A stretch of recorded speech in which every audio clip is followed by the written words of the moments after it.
Здравствуйте, дорогие друзья! Я рада вас приветствовать на моем канале. Сегодня в данном видео я делаю необыкновенно вкусный торт с очень насыщенным кофейным и шоколадным ароматом и вкусом «Моя кофейная Прага». Этот торт, конечно же, отличается от классического варианта торта Прага. Классический торт Прага есть на моем канале. Этот торт похож по составу на тот торт Прага. Торт готовится очень быстро и из самых простых продуктов. Я добавила также к нему еще хрустящий слой. Все покажу и расскажу в данном видео. Итак, приготовим коржи. 160 грамм муки, 4 грамма разрыхлителя, это 1 чайная ложка, 25 грамм какао-порошка. Все это сейчас перемешиваем до однородности, чтобы не было комочков. Больше разрыхлителя здесь брать не нужно, иначе будут большие пузыри в тесте. Замешивать коржи будем даже без миксера. Здесь 4 желтка.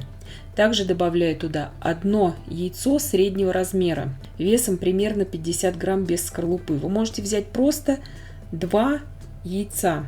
Это тоже можно, тоже допустимо, но с желтками коржи получатся более ровные и нежные. Все перемешиваем до однородности. Добавляю туда сейчас 380 грамм сгущенного молока с сахаром, обычной сгущенки, то есть стандартную банку российскую. Также добавляю туда 100 грамм растопленного сливочного масла. Сливочное масло не должно быть горячим, оно должно быть просто теплым. Яйца, естественно, также комнатной температуры. Все перемешали. И сейчас просеиваем туда всю сухую смесь. По сути, мы сейчас замешиваем тесто, как на молочную девочку, но выпекать будем все одним коржом. Все это замешали просто венчиком. Вы можете это миксером, конечно же, замешивать, но я не вижу в этом особого смысла. Духовка у меня уже разогрета на 160 градусов Цельсия. Форма здесь 18 сантиметров. Тесто очень хорошо поднимается, несмотря на то, что разрыхлителя мы добавили всего лишь 4 грамма. Больше, еще раз повторяю, разрыхлителя я добавлять не советую. Убираем сейчас минут на 35-40. Вот так хорошо поднялся корж. Молочная девочка, когда выпекается монолитным коржом, всегда слегка трескается. Но нам это сейчас понадобится на обсыпку. Вот эта шапочка, как только могу дотрагиваться до формы, сразу же вырезаю корж из формы. Корж я разрежу на 3 части. И сразу он готов к работе. Этот торт очень быстрый. Вы можете также классический пражский бисквит взять. В описании я оставлю ссылку, конечно же, на классический рецепт торта Прага на моем канале. Крем я готовила в предыдущем видео. Это, по сути, пражский крем, но вместо какао я взяла здесь кофе. Отдельное видео, подробнейшее есть по этому крему на моем канале. Крем получается необыкновенно вкусным, устойчивым. Он прекрасно держит форму, им также можно выравнивать торты. И также, конечно же, украшать пирожные и капкейки этим кремом. Крем, пожалуйста, смотрите, в описании под видео будет ссылка на крем. И подробный рецепт крема я также оставлю ингредиенты в описании. Итак, начинаем сборку торта. Здесь пропитка у меня 200 грамм горячей кипяченой воды, ложка сахара и ложка быстрорастворимого кофе, столовая ложка. Все напишу в описании к данному видео. Вот таким образом наносим крем. Здесь я беру 50 грамм готового завтрака шоколадные шарики Nesquik. Вы можете от другой любой фирмы взять. Они покрыты шоколадной глазурью, тонким слоем. Есть более облитые шоколадной глазурью такие шарики, продаются от других фирм.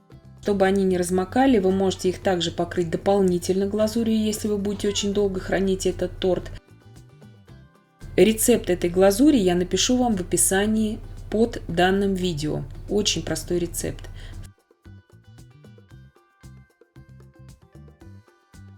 Второй слой укладываем также. Я этот торт буду разрезать буквально через 3 часа после сборки. И шарики, так как они покрыты вот этой шоколадной глазурью, и белой, и темной, они останутся еще очень-очень хрустящими. Но если вам нужна транспортировка длительная или еще что-то, есть шарики, которые покрыты очень обильно глазурью, продаются от других фирм, еще раз повторяю. Вот тогда используйте те шарики, либо покройте сами их шоколадной глазурью.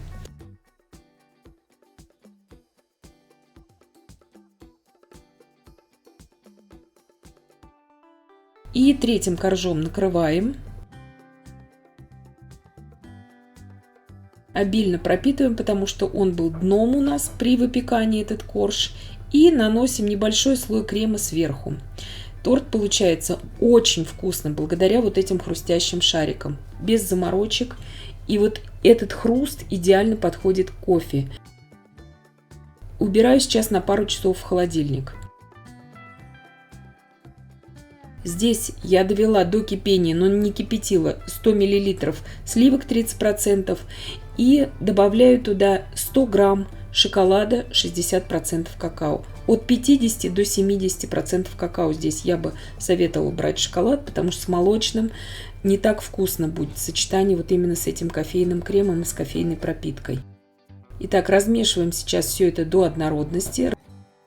Размешали. Достаю торт из холодильника. Сразу же сейчас, его можно и без кольца это делать, но чтобы была ровнее глазурь, я просто его поставила в кольцо, этот тортик сейчас. Распределяем сейчас глазурь по торту и убираем минут на 15 в холодильник. Этот шоколад очень быстро схватывается. И остаток крема у меня небольшой остался. Убираю сейчас в холодильник. Достала из холодильника, прошло у меня минут 15-20. И убираю сейчас ацетатную пленку.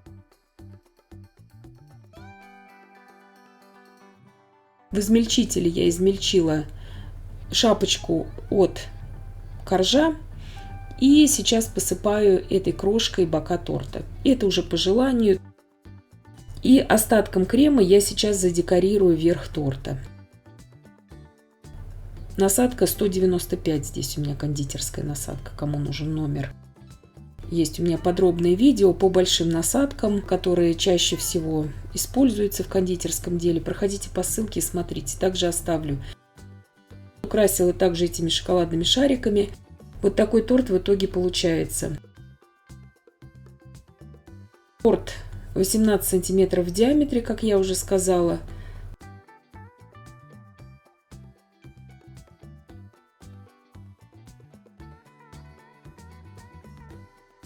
Можно шарики не добавлять.